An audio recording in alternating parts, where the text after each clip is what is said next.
on April 26, 1986, in a quiet corner of Soviet Ukraine. A catastrophic event unfolded that would scar the land and its people for generations. This wasn't a war, nor was it a natural disaster in the traditional sense. This was Chernobyl, the site of the world's worst nuclear accident. A routine safety test at the No. 4 reactor went horribly wrong, triggering a massive explosion that tore the roof off the building and unleashed a plume of radioactive material into the atmosphere. The fire burned for 10 days, a toxic inferno spewing isotopes like strontium-90 and iodine-131 across Europe and beyond. The initial response was shrouded in secrecy and denial. The nearby city of Pripyat, home to the plant's workers and their families, wasn't evacuated for over 36 hours. Its 50,000 residents were told it was a temporary measure to pack for just 3 days. They left behind their homes, their pets, their entire lives,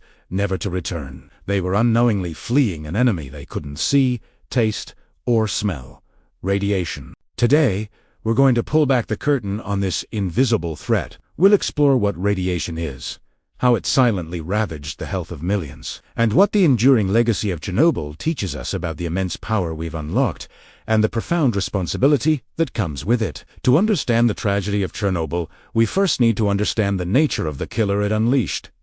What exactly is radiation? In simple terms, it's energy traveling through space. The kind we're talking about here is ionizing radiation, which has enough energy to knock electrons out of atoms and molecules. Imagine microscopic bullets tearing through the very fabric of your body, damaging the intricate machinery of your cells. Our DNA, the blueprint of life, is particularly vulnerable. When these high-energy particles strike a DNA strand, they can break it, causing mutations. Our bodies have amazing repair mechanisms, but when the damage is too severe or widespread, the repairs can fail or be faulty. This cellular chaos is the root cause of radiation sickness and the long-term health effects we see after exposure. The radioactive elements released from Chernobyl, like iodine-131, act like the thyroid gland, for example, needs iodine to function. It can't tell the difference between stable iodine and radioactive iodine-131.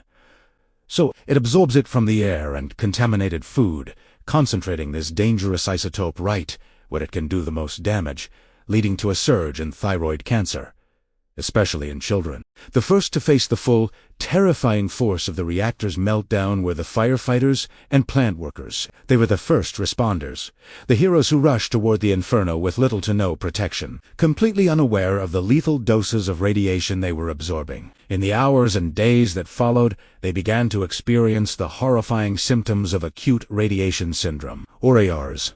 At first, it's nausea, vomiting, and headaches. This is followed by a deceptive latent period, where the victim might feel like they're recovering. But this is just the calm before the storm. Inside their bodies, a war is being lost. The radiation is systematically destroying the rapidly dividing cells in their bone marrow and digestive tract. Their immune systems collapse, their ability to fight infection vanishes, and their internal organs begin to fail. For the 28 first responders who died within the first few months, their final days were filled with unimaginable suffering. Their skin blistered and fell away, a condition often called a nuclear sunburn, and they succumbed to infections and internal bleeding. Their sacrifice, born from bravery and ignorance of the true danger, saved countless lives by preventing an even larger catastrophe, but it came at the ultimate price. Beyond the immediate heroes, a vast army was mobilized to contain the disaster. They became known as the Liquidators.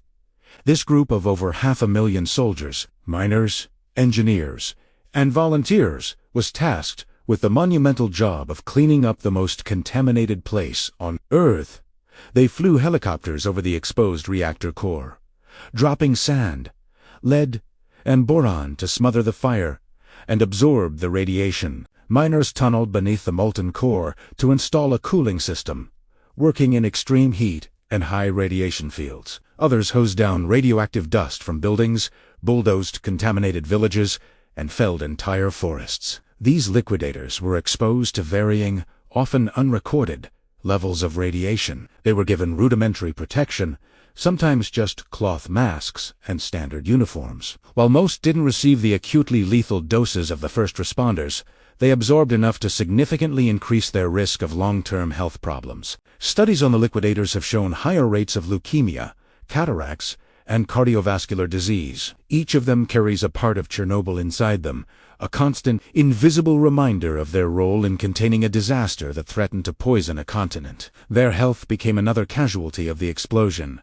a slow-motion tragedy unfolding over decades. The radioactive cloud from Chernobyl didn't respect borders. Carried by the wind, it drifted across Ukraine, Belarus, and Russia, before spreading over Scandinavia, the UK, and the rest of Europe. Fallout, the radioactive particles falling back to Earth, contaminated vast swaths of land, forests, rivers, and farms. This is where the insidious, long-term threat of radiation truly began to manifest for the general population. The radioactive isotopes settled on pastures where cows grazed and entered the food chain. Cesium-137, with a half-life of 30 years, became embedded in the soil, taken up by plants, mushrooms, and berries. People, especially in rural communities, continued to eat food harvested from their own gardens and forests, unknowingly ingesting these invisible poisons day after day. This chronic, low-dose exposure is much harder to study than acute exposure, but the consequences are just as real. The most dramatic and undisputed health effect was the epidemic of thyroid cancer in those who were children or adolescents at the time of the accident. Because their thyroids were more active and absorbed more radioactive iodine, thousands developed the cancer in the years that followed. Fortunately, this type of cancer is highly treatable if caught early, but it stands as a stark testament to how radiation silently targets the most vulnerable. Decades later, the shadow of Chernobyl still looms large. The city of Pripyat is a ghost town, a chilling time capsule of Soviet life abruptly frozen in 1986. The 30-kilometer exclusion zone around the plant remains one of the most radioactive places on Earth.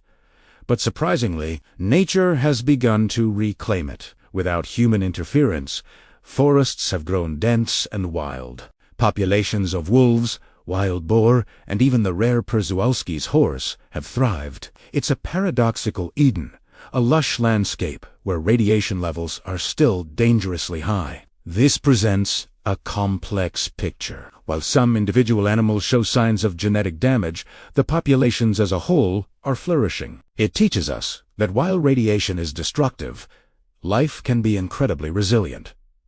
But the human cost continues. Beyond the documented cases of cancer, there's the immense psychological toll, the fear of radiation, the stress of relocation, the stigma of being a Chernobyl victim, and the anxiety about long-term health have created a profound mental health crisis among survivors and their children. Many suffer from what some have called radiophobia, a debilitating fear of this unseen enemy that has impacted their quality of life more than the radiation itself. This anxiety, passed down through generations, is one of the deepest and most enduring scars left by the disaster. The Chernobyl disaster was a brutal lesson in nuclear safety. It exposed fatal flaws in the Soviet RBMK reactor design and a culture of secrecy that prioritized state image over human life. In the aftermath, the global nuclear industry was forced into a new era of transparency and cooperation. Safety protocols were overhauled worldwide, reactor designs were improved,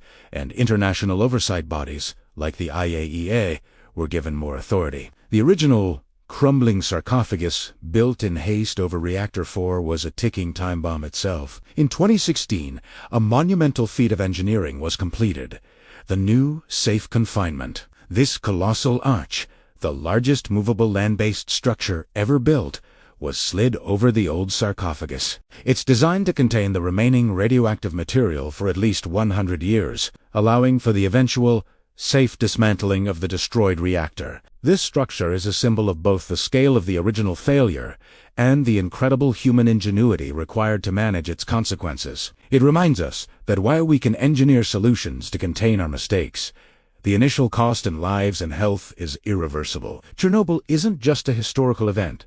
It's an ongoing responsibility. So, what is the ultimate legacy of Chernobyl? It's a complex and multifaceted story. It's a story of technological hubris and catastrophic failure.